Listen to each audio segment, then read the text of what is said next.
Why, hello! Welcome to the second episode of the Sky Hybrid Wars.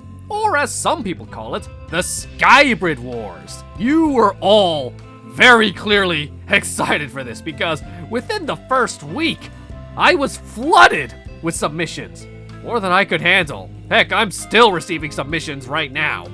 And I did my best to collect every link, post, and image that was sent my way. As long as they met the requirements, that is. Remember, we also accept scribbles. And don't worry, if measurements are off, math is hard, even for me. Vault and Maggie stats aren't perfect either. I'll recalculate or rescale your hybrid if necessary, but most likely I won't even notice anything wrong with it and I'll just carry on. I'm mostly gonna critique use of certain ingredients and how well the hybrid functions as a flyer or a teammate, and of course, their chances of defeating Team... Okay, I'm not gonna do that every time I say Team Mimic because I'm going to be saying that a lot throughout the episode. But before I begin, here are a few announcements and updates. Since Maddie isn't participating in the war, she's spending her time watching Fairy Tail. She's hoping to catch up on the lore so she can gossip with Lucy about it, the hybrid that placed 10th in the honorable mentions. The aquatic hybrid wars have been very quiet lately, so Kamikaze opened a chess club for any aquatic hybrid that's currently twiddling their thumbs, flippers, or whatever appendages they have. And finally, LEGO Monsterverse Rex has been working overtime to make artwork for everyone's hybrids over on the Discord server. You're doing a great job, buddy, but please get some sleep. You need it. That is all for the announcements, and on with the show. So with so many submissions coming in daily, I decided to cover 15 teams per episode. And in order to prevent repeat submissions, I'm adding a little rule. Once I cover your hybrid in an episode of the Skybrid Wars, you are allowed to challenge me again if you're not satisfied with the ranking you got, but you're not allowed to send in an updated version of the hybrid that I covered. You must create something new to challenge me. So after I was done judging this batch of hybrids by myself, I was worried I was being too harsh on these contestants. So I got some extra judges to help me, Jax and Paleon from Discord. And it turns out I was going easy on the contestants, as most of the hybrids ended up being ranked lower than I originally ranked them. I mean, before I got them aboard, I only had 1 common listed. Now I have 3. So the episode structure will basically be me covering all of the hybrids, starting from the lowest of the low to the highest of the high. So let's get started with...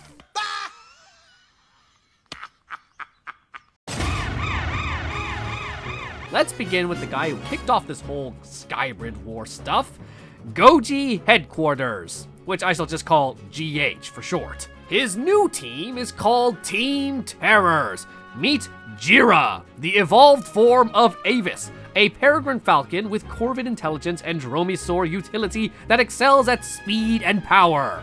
Just like Maggie, and this is her partner, Shaza, a pterosaur that uses hammer tactics and loud noises to make up for her slower speeds.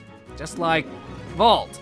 Their strategy is to use Shaza's loud noises as a distraction so that Jira can ambush whomever is distracted. Huh. So it seems GH learned from the hummingbird incident, but didn't learn from the plagiarizing lesson. Now, I understand that in the world of hybrid making, overlapping ingredients is bound to happen, and 2 people will end up making very similar hybrids with similar functions. But this isn't copying, it's merely coincidence. Even Goji Center's newest hybrid birds share a lot of similarities with Maddie, but I guarantee they did not have Maddie in mind when they made them. This, however, is blatant plagiarism. This copies my team in every way. A refined version of an original bird hybrid teaming up with a crazy flying hammer named after a Beyblade character that uses distract and ambush tactics. Now, what was rule 3 of this competition again? Oh yeah, be original. And the only thing original about Team Terrors is Jira's pigeon eyes. And the worst part about this is that Sasha is that Shatsa is that Sushi. Why is your name so hard to say? Ow!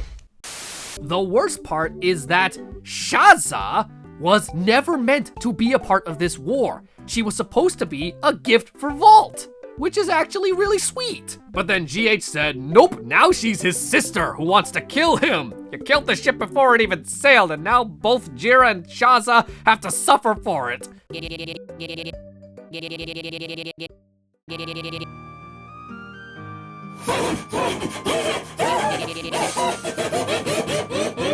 And even more, here are your actual siblings, Toko and Nico.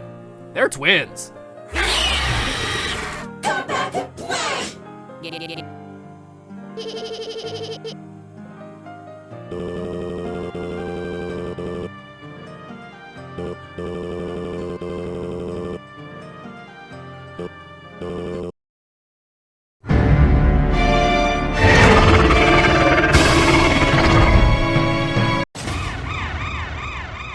If there was one thing I was expected to see in these Skybrid Wars, other than a lot of Argentavises and Hatzegopteryxes, it was bio-accurate dragons. And this is our first dragon. Meet Zamea! Now say goodbye as we fly away and leave him on the ground because he can't fly. Simply putting wings on a mainly terrestrial build isn't going to make it airborne, especially when it's covered in heavy croc armor, stegoplates, and a thagomizer. My advice for this guy is to commit to this terrestrial build. Swap out the wings for gorilla arms, a powerful ground hybrid, but in the Skybrid Wars, it's stuck as a common. And now it's time for a lesson in basic animal anatomy, because King and Shadow seem to suffer something called Griffin syndrome. All vertebrates, as far as I'm aware, have 4 limbs, 2 at the front and 2 at the back. For birds, the front limbs are the wings, and the talons are placed on the back limbs. King has an extra set of limbs growing out of his back, and eagle feet on his front limbs, which just isn't possible. Shadow is a bit better, but it seems that the bat wings were just added on to regular badger limbs, so that also doesn't work that way. So, unfortunately, these mammals have to stay in common tier, as they break a lot of basic anatomy rules. But don't worry, Weber family. Later in this video, we will see some mammals that actually can take to the skies in a much more efficient way, without growing extra limbs or just sticking on bat wings to their feet. But before we get to them, it's time to talk about... Wow, that really didn't take long at all. Pingornis is an attempt at making a penguin fly. And while I love the idea of a flying pingu, this probably isn't the best way to do it. Similar to Zamea, placing wings on a terrestrial animal isn't enough to make it airborne. You have to consider the aerodynamic shapes, the structures, the launch, decreased drag, and the structure of the... Basically, you'd need to abandon the penguin stance altogether. Maybe a duck or a goose as the base, and then adding a penguin to modify the look and head would be a better route to take for a bird adept at flying and swimming. Because as it is right now, Pingornis is an excellent aquatic hybrid. The wings could potentially allow for gliding on the surface of the waters, but only for a few seconds. Hence the reason I'm placing it in rare. And we've already come to our second dragon, and our second rare. True Cornu, I hope I pronounced that right, looks less like a hybrid and more like a creature from Pandora, because he actually has polynomial limbs. Am I saying that right? I think I'm saying that right. Which, I kinda allowed it, but in hindsight, I should have banned it. Because in most cases, this causes more issues than benefits. The placement of these extra wings would actually decrease flying efficiency rather than improve it. Perhaps moving the wings to the back would have been better, but I really should have put my foot down on this one and not allowed it at all. Because if hybrids can just have extra body parts, I might as well let Ghidorah compete in this competition. I'll take full responsibility for this one, which is why I won't rank it any lower than a rare. A little fun fact, these two were originally going to be ranked as commons after the judges were done with them, but I decided to be a bit lenient and bump them up to rare. mostly because I didn't want to flood the fridge with gray. But let's jump from blue to yellow, aka... It's not a 5-star hotel, about a 2.5-star hotel. I'm going to talk about these next hybrids at the same time, as they basically act in the same way.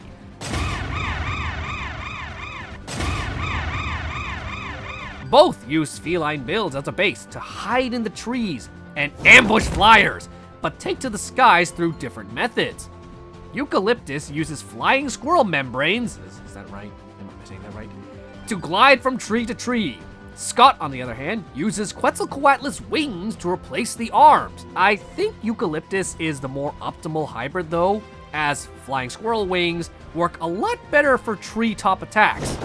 Also, Scott has axolotl DNA for regeneration, and we all know that's not too helpful in the heat of combat, as it takes months for the regeneration to take full effect. That said, I'd say both are solid ambush predators, and working together, they could definitely take down Team Mimic.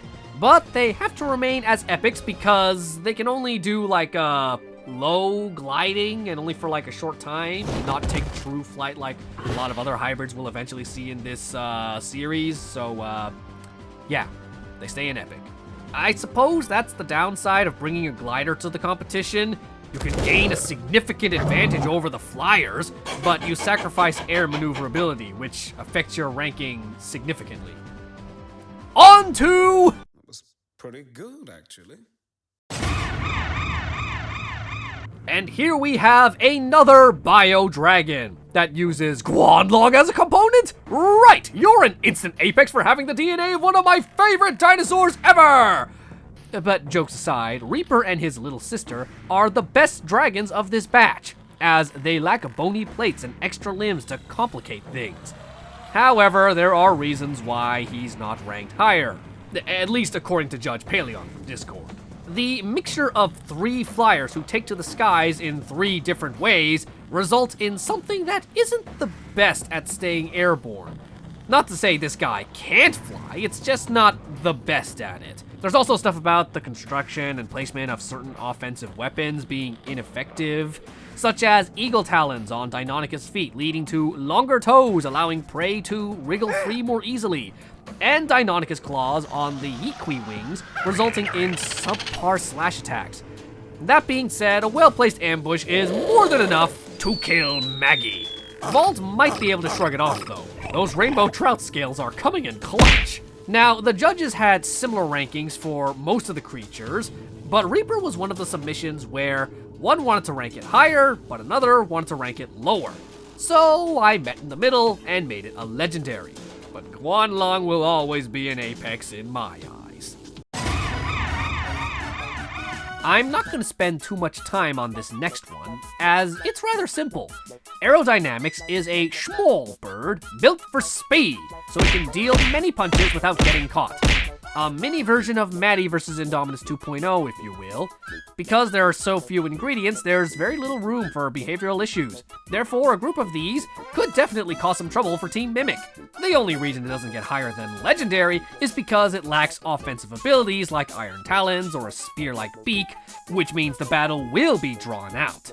Maggie and Vault will have many chances to find the pattern and counterattack. But I still love the idea of a simple, small, yet very efficient hybrid. While Legendary isn't a guaranteed victory, it's still a rank to be proud of. But I'm sure most of you are aiming to be... He's good. Very good. And here's the giant magpie of the hour, Eucalyptus.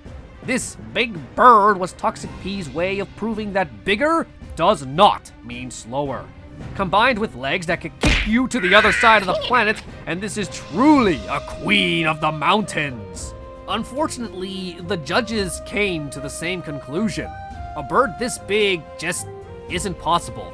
Not without replacing the bird wings with pterosaur wings. Otherwise, ostriches would be capable of flight, if they had the right adaptations. Which brings up another issue, the legs.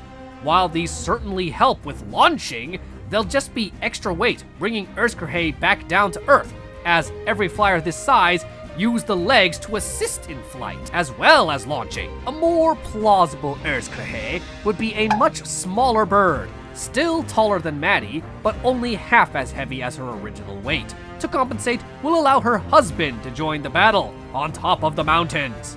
Because even after the nerf, Eucalyptus is still a powerful bird with powerful kicks, and her large wings allow her to easily catch mountain winds and soar from place to place.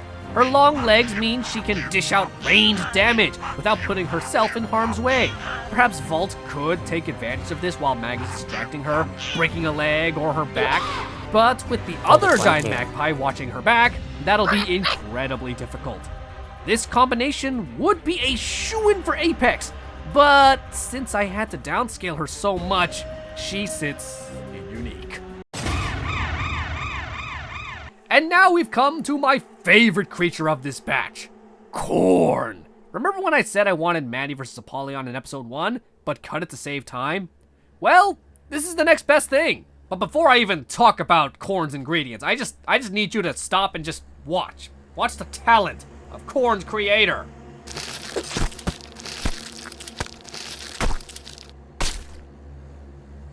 This person deserves a lot more subs than what he already has. Talents like this must not go unnoticed. Everyone, watch the original Corn video. Go on, I'll wait. Finished? Okay, back to the video. Corn is a giant dragonfly with a powerful bite, a deadly sting, quick reflexes, and team coordination. He can also spit out glue when he's stressed. And there's 5 of him. Team Diablo could just hang out near the lake and then swarm Team Mimic when they're trying to drink. It might be tricky to penetrate Vault's fish scales and Maggie's plumage, but with their small size and agility, Team Diablo can maneuver around Team Mimic's weapons and target their wings, tails, and vitals. Of course, I imagine 2 or 3 Corns would fall in battle, getting crushed by iron talons and beaks, but the main thing stopping him from reaching Apex Rarity is a problem brought up by my judges. Leafcutter Ant team cooperation isn't that effective without a queen present, combined with the fact that dragonflies are competitive with each other and Corn might be coming into battle alone. So my only advice for Team Diablo is to axe one of the Corns and replace it with a queen Corn. But unique rarity is still something to be very proud of. Very nice job. And those are the last of the serious combatants. Unfortunately, none of the hybrids made it to... Savages! Savages! Savages! In the first draft of the script, I had 1 Apex, but after bringing the judges aboard, we now have 0. See if you can guess which one was originally meant to be an Apex. But for now, it's time to go over... You burned my house to the ground! Tickets, please. My family's dead! What do I do? Tickets, please. I don't know if this guy was intended to be a joke, but the backstory and team up with Acorn the flying squirrel with a gun attached to his back indicates that Sultan Albark is just that. But if that's not the case, then he'd be ranked as an epic. Axolotl and tardigrades would not be helpful for this hybrid, but other than that, it's a good bird. And if you watch Jua Fixes, you know I love a creature with lore behind it. We have our first flying squirrel riding a Quetzalcoatlus, and it comes with a rocket launcher. Peak. Absolute peak. I'm sure we'll get some serious squirrel Quetzalcoatlus combos in the future, but you gotta love these versions too. This was originally a common for many reasons. The impractical method of flying, the location they live in, the unexplained team-up, the fact the artwork is just the Angry Birds Chinese dragon covered in blurs, accompanied by a flying pufferfish that is nothing but blurs. So, why did I decide to make it an Omega? Because of the backstory. Gooby's half-brother was eaten by Vault, and now he wants revenge, and he asked Vortex for help. And his plan to kill Vault is to get stuck in his mouth, squirt out poison, and then jump out of there. An epic tale, truly worthy of the Omega Rarity. And to end it off, we have something that isn't here to fight. A Lorodraken is described as a pterosaur that would much rather hang out with Team Mimic than try to kill them. Hadrosaur DNA also gives him the instincts to stand upright from time to time. Majestic. Now, I don't think this guy has a nickname, so I guess I'll call him Ken. I certainly hope we get more hybrids like this because it'll be nice to have a few creatures that want to hang out with Team Mimic instead of the usual guests of the zone who just want to kill my birds. Before we head into the outro, I'd like to award something I call Maddie Medals. I'll be giving 3 of these out to my favorite hybrids of each episode, regardless of how well they performed. This time around, I'll give them to Corn, Reaper, and Pingornis. Corn is mostly here because of the talent of his creator. It's just so good, so amazing. Stand ready for my arrival, worm. Reaper is here because Guanlong, and the artwork for Pingornis just reminds me of a Sonic character. I like him. I like him a lot. So the fridge gained a lot of new additions today, but unfortunately, no Apexes. Thanks a lot, judges. But looking at the submissions I'll be covering in future, I don't think the fridge will be Apex-less for long. Unless, again, my judges have something to say about that. Once again, if you're not satisfied with your ranking, then you are allowed to submit a brand new team, but it can't be 2.0 versions of something that's already on the fridge. And it's not too late for you, who hasn't submitted anything yet, to submit something. As long as you follow the rules and meet the requirements, whether you're a top-tier artist or just a beginner, a full-on science nerd or an amateur like me, I will cover your hybrid in a future episode of the Skybrid Wars. It just might take a while with the amount of submissions I receive daily. And not to spoil too much about episode 3, but there's a lot of creative names in this pile, so very excited to cover those ones. I'd like to end this video by giving out a few thank yous to the people who deserve it, starting with LEGO Monster vs. Rex for providing artwork for the hybrids that I wasn't going to talk about that often and therefore didn't need complex rigs. Thank you, you saved me a lot of time there. Next, I'd like to thank my judges, Jax and Paleon from Discord. You definitely judged these guys a lot harsher than I originally did, which is why we don't have an Apex this episode. But thank you for the assistance and bringing my attention to a lot of things that I probably would have turned a blind eye to, like Urskrahe's size or True Cornu's extra wings. And a huge thank you to Micro the Serpent for keeping the peace on my Discord server, and I apologize that the Skybrid Wars have transformed it from a very calm, quiet server to a very active server where everyone has something to say. I do ask that everyone on my Discord server please listen to my moderators and actually read the rules, as we do have quite a few rule breakers on the server. And a huge thanks to everyone who participated in this episode of the Hybrid Wars. Acno Goji, Arctic Cherry, Chicken from Mars, how do I pronounce this? Yux Hex, I believe?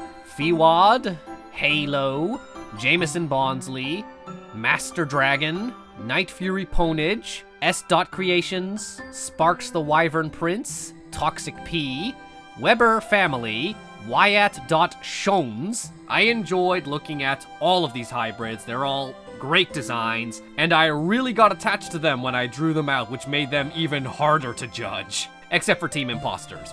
Get your own cookbook, Goji headquarters. Okay, that's all for me now. Bye! Hey guys, thanks for watching the video from beginning to end. If you want to see more, subscribe to the channel and join the Zainreborn community.